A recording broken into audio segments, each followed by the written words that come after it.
adik-adik remaja Katolik, khususnya di Kristus Salvator. Apa kabar? Ketemu lagi dengan Kak Katrin dan Kak Wena. Sudah ada yang mulai mencoba tantangan yang kami berikan di video sebelum ini belum? Jangan sampai ketinggalan ya, ntar hadiahnya hilang loh. Nah Kak, hari ini kita mau ngomongin sesuatu yang update juga lagi nih. Hidup baru di dalam tubuh dan darah Kristus. Kayaknya sesuatu yang indah. Kan tanggal 14 Juni yang lalu, kita sudah merayakan Hari Raya Tubuh dan Darah Kristus. Betul.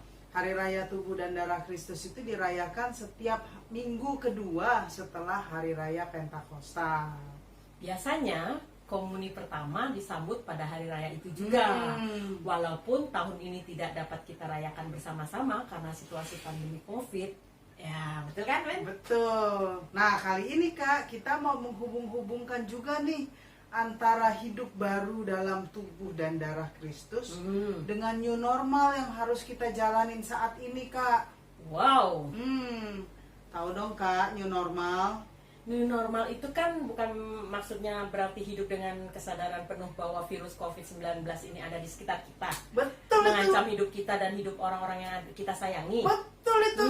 Nah, hidup dalam new normal itu artinya pakai masker tiap kali keluar rumah. Tidak boleh berkumpul dengan banyak orang dalam satu ruangan. Ya. Tidak salam-salaman. Cipika, cipiki. Waduh. Peluk-pelukan terlalu sering. Yang pasti menghindari kerumunan orang.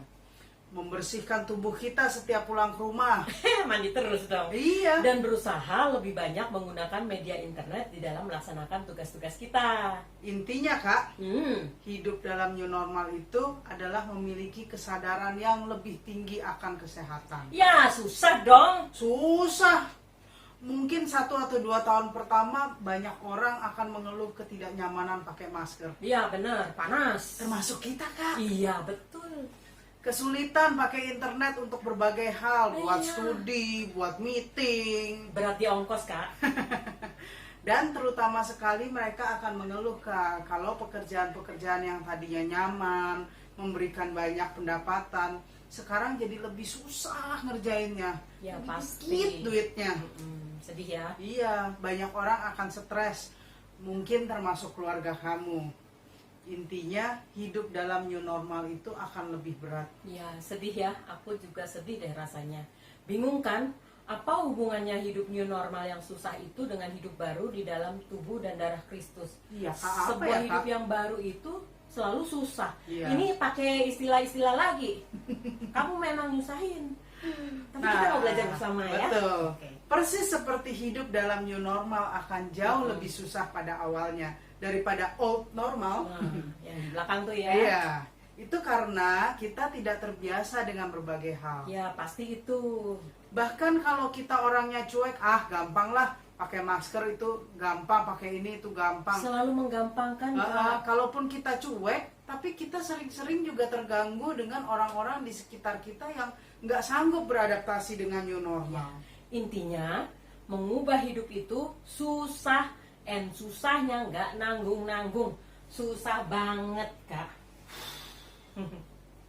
Lanjut Kita punya contoh yang bagus nih Kak, dari bangsa Israel di kitab suci. nemu aja ya kita. Oh iya dong, mereka itu baru saja dibebaskan oleh Tuhan melalui Musa dari perbudakan bangsa Nah, Mesir. itu ceritanya seru tuh Kak. Iya, tapi kalian pikirkan, pasti bangsa Israel happy banget sudah dibebaskan. Tidak. Enggak ya Kak ya, enggak ya Kak.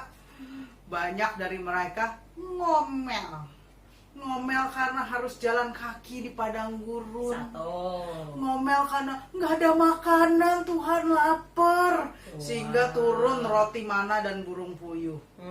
Ngomel Tuhan, nggak ada minuman, haus. Sampai-sampai Musa mengetok batu dengan tongkatnya dan mengucur air. Waduh. Ngomel lagi, ngomel lagi. Hobi ngomel ya. Iya. Sampai-sampai Kak Musa itu sempat ketakutan loh Kak, sampai ngadu sama Tuhan. Tuhan, ini bangsa pasti akan membunuhku karena mereka terlalu banyak berkeluh kesah gitu. Untung ada ya tempat untuk mengomel, tempat Iya, ngadu ya. untung ada Tuhan ya. Iya, untung ada Tuhan, ada tempat untuk mengadu ya. Iya. Padahal kalau dipikir-pikir ya Kak, ada begitu banyak mujizat. Bayangin kita kedatangan roti mana apa nggak happy-nya setengah Iya. mati ya Kak. Seperti apa, semua kurang, semua Iya. kurang. Semua menuntut, ngomel ya. Iya, gitu aja banyak mujizat aja masih aja ngomel ya Kak ya. Benar. Nah, mereka tuh yang paling parah juga Kak. Mereka membanding-bandingkan kehidupan mereka yang sekarang ini merdeka dengan kehidupan di Mesir Kak. Jadi mereka ngelihat lagi masa lalunya, Iya. padahal udah jelas-jelasan masa lalunya susah. Iya Kak, mereka bilang gini, kalau di Mesir kami punya roti, makan Terus saja daging ngomel. setiap hari. Terus Tapi saja. apa kamu mau membunuh kami di sini? Gila ya Kak ya? Iya, jadi tidak tahu bersyukur ya Kak ya. Iya. Nah, kehidupan kita juga seperti bangsa Israel zaman itu.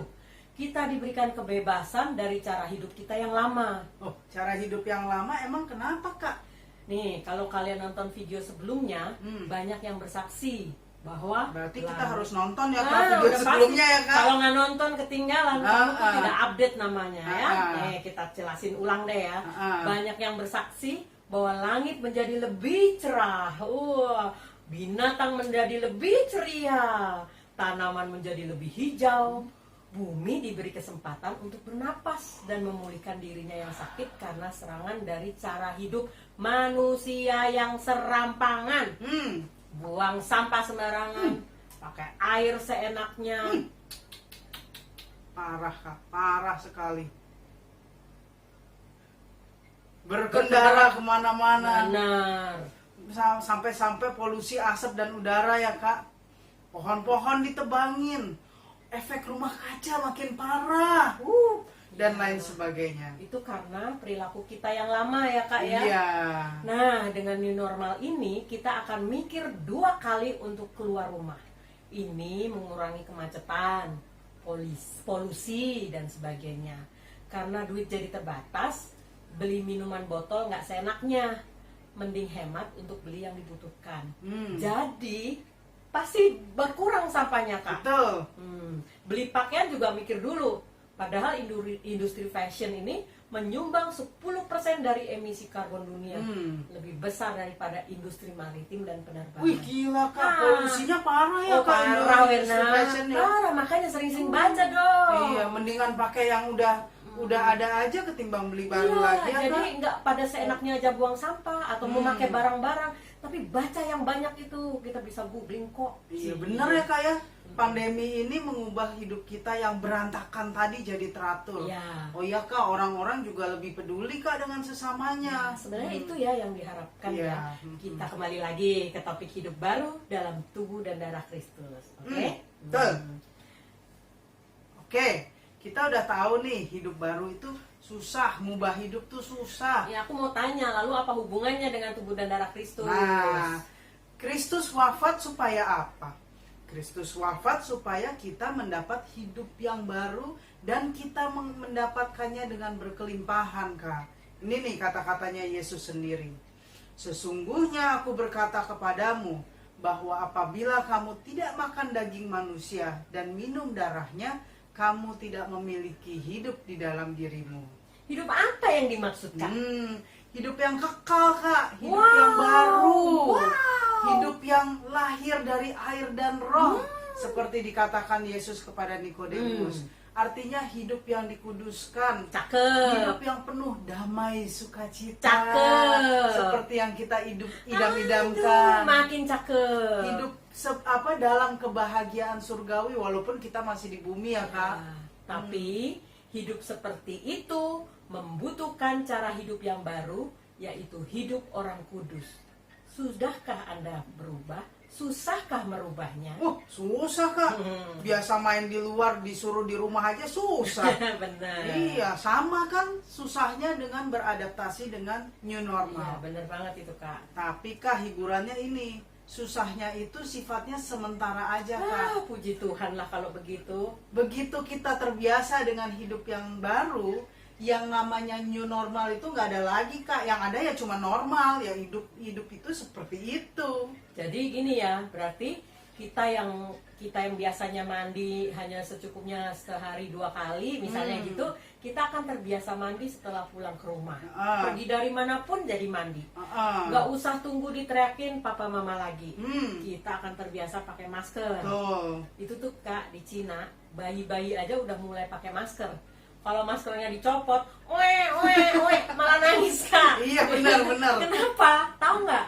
Karena buat mereka itulah yang normal, karena udah biasa pakai. Jadi kalau dicopot malah nggak jadi biasa. Kita pun akan terbiasa. Tapi sekarang kita berpayah-payah dulu dengan memaksakan diri terbiasa dengan kehidupan new normal ini. Iya betul Kak, itu mendayung-dayung dulu ke hulu ya Kak ya. Nah sama itu Kak halnya dengan hidup baru dalam Kristus. Coba kalau kita mau membiasakan diri berdoa setiap hari, pasti susah Kak pada awalnya. Soalnya Kak Wena juga pengalaman itu Kak. Lagi doa tidur, mau doa bilangnya Jangan berkelatan bilang gitu ya. Kak. Iya. Enggak kok, tapi kalau kamu merasa ya aku maaf aja. Tapi lama-lama Kak kalau nggak doa ada yang hilang Kak rasanya Kak. Ada suatu kerinduan ya. Iya. Kalau kita membiasakan diri terima tubuh dan darah Kristus tiap minggu atau bahkan tiap hari, kalau pas nggak bisa terima rasanya sedih. Iya kayak sekarang ini sih nggak bisa terima ya Kak. Benar. Terus biasakan diri Kak minta maaf kalau salah. Awalnya pasti awalnya pasti susah. Lama-lama kerendahan diri itu keluar dan permohonan maaf itu muncul Kak dengan sendirinya. Iya. Kalau nggak usah tunggu ada orangnya. Kalau kita melakukan dosa nggak sengaja terus kita sadar, langsung aduh Tuhan kasihanilah saya gitu. Minta doa ampun sederhana aja sama Tuhan. Iya, berbisik pada Tuhan mohon ampun ya Kak. Iya betul. Nah, biasakan diri untuk berucap syukur apabila kita menerima sesuatu atau merasakan sesuatu yang menyenangkan. Ya kalau dulu ngerasain ya udah pastilah kita dapat, orang kita bekerja keras. Hey, tanpa restu Tuhan kamu tidak akan dapat. Jadi kamu bersyukurlah. Ya, terkadang lupa tuh nggak apa-apa sih Kak. Tapi kalau pas inget ya segera dilakukan. Sekarang dapat sesuatu yang menyenangkan, lupa bersyukur ya nanti malam kalau tidur bilang bersyukur sama Tuhan. Iya gitu betul. Maksudnya. Gitu kok kayak judes gini ya. Gak apa-apa lah, yang penting kita bisa berubah menjadi hidup baru. Karena itu pengalaman kita juga ya kayak berusaha doa, berusaha baca kitab suci. Nah, biasakan diri nih baca kitab suci pas bangun pagi sebelum tidur atau di jam tertentu. 1-2 tahun pertama, nggak cuma 1-2 bulan Kak, 1-2 tahun pertama pasti terasa berat. Berikutnya akan jadi kebiasaan kita yang baru. Ya, karena kita udah ngerasain ya, kita berkomitmen. Pokoknya setiap hari baca satu ayat, satu pasal, satu bab gitu. Awalnya masih semangat. Berikutnya ketika kita capek mulai boleh nggak besok aja gitu. Tapi untung kita salah satunya galak ya. Maksudnya kalau kamu lupa aku galakin kamu, kalau aku yang lupa kamu yang galakin aku. Itu dia lumayan juga. Jadi kita punya teman untuk saling mensupport, untuk ngingetin. Nah, itu nanti jadi salah satu tips kita Kak untuk punya hidup baru dalam tubuh dan darah Kristus. Tipsnya sebenarnya ada 4 Kak. Betul. Kita Boleh susun ya. Iya. Boleh nggak Kak? Yang nomor 1 Kak. Aku nih. Yoi. Jangan menoleh ke belakang seperti istri Lot yang diubah menjadi tiang garam. Pasti semuanya tahu ya ceritanya. Iya. Artinya kita tidak perlu membandingkan antara kehidupan yang dulu dan kehidupan yang sekarang. Apa yang enak dengan apa yang tidak enak. Karena sekarang pasti lebih enak untuk sementara. Pasti lebih nggak enak untuk sementara. Iya. Biarkan dulu biarkan yang dulu itu dilupakan untuk sementara. Dan dikenang nanti kalau kita udah nyaman dengan kehidupan yang baru. Iya, nggak usah. Jadi rasanya nggak sakit ya Kak. Benar. Malah bergembira. Iya. Tips kedua. 2. Bulatkan tekad untuk menciptakan kebiasaan dan habitus baru. Percayalah, kebiasaan baik itu tidak muncul dengan sendirinya ya Kak. Betul. Harus dengan tekad yang kuat. Lakukan satu persatu kalau nggak sanggup beberapa sekaligus. Tapi kalau mungkin kenapa Kak? Kenapa tidak? Misalnya dong Kak. Iya, misal doa setiap hari. bulatkan tekad tiap bangun pagi doa. Hmm. Kalau pas bangun rasanya aduh Males. atau harus buru-buru ke sekolah, paksakan diri doa, paling nggak yang singkat. Paksakan diri doa yang penting. Betul. Ya. Kalau ada waktu, berikan waktu doa yang lebih lama. Nah, kalau doa sudah jadi kebiasaan, tambahkan dengan kebiasaan lain. Jadi kebiasaan baik makin lama makin banyak. Iya. Nah, sekarang bagaimana taunya kalau itu jadi kebiasaan? Kalau kamu nggak melakukan, ada rasa ganjel nih di hati. Aduh, hari ini aku belum berdoa. Aduh, hari ini kok rasanya masih ada sesuatu yang kurang. Nah, kalau itu belum muncul, Kak, kuatkan terus tekadnya kamu. Jadi panggilan hati, suara Iya. hati itu didengarkan ya Kak. Ah-ah. Jangan dicuekin. Betul. Udah diingetin ada rasa nggak enak, lupa ya tetap ya. Nah, tips ketiga ini nih, Kak, yang tadi Kak Katrin bilang, Kak. Ajak orang-orang sekitar kamu untuk juga melakukan. Suatu kebiasaan akan mudah hilang Iya. apabila tidak mendapat support dari lingkungan. Karena itu, ketika kamu mulai membangun kebiasaan baru yang baik, ajaklah orang tua, adik, dan teman-teman kamu untuk melakukannya. Pasti mau ngomong apa? Diketawain, Kak, Udah biasanya, tahu, Kak. pasti kamu ngomong gitu. Nggak apa-apa Kak, ingat aja Tuhan Yesus juga dicemooh, malahan hampir disalib pun dia diketawain doang. Hah? Nah, itu kalau gitu diketawain mah receh ya, Kak, ya. iya receh banget diketawain untuk hal yang nggak penting itu kan. Padahal untuk kita yang sesuatu yang kita tahu itu baik ya, Kak. Lanjut Kak. Dan terakhir yang keempat, Yuk. bawa dalam doa. Ini Jangan paling lupa penting. ya. Orang Doa. Katolik nih harus doa ya Kak. Iya, doa itu menguatkan tekad kita. Satukan keinginan kamu tuh dengan tubuh dan darah Kristus, supaya ia menguduskan keinginan kamu dan menyatukannya ke dalam dirinya sendiri. Jadi kita nggak berjuang sendiri ya Kak, kita berjuang dengan Kristus di dalam kita. Jadi itu 4 tips new normal di dalam tubuh dan darah Kristus. Selamat berjuang untuk new normal ini. Tuhan memberkati. Salam misioner.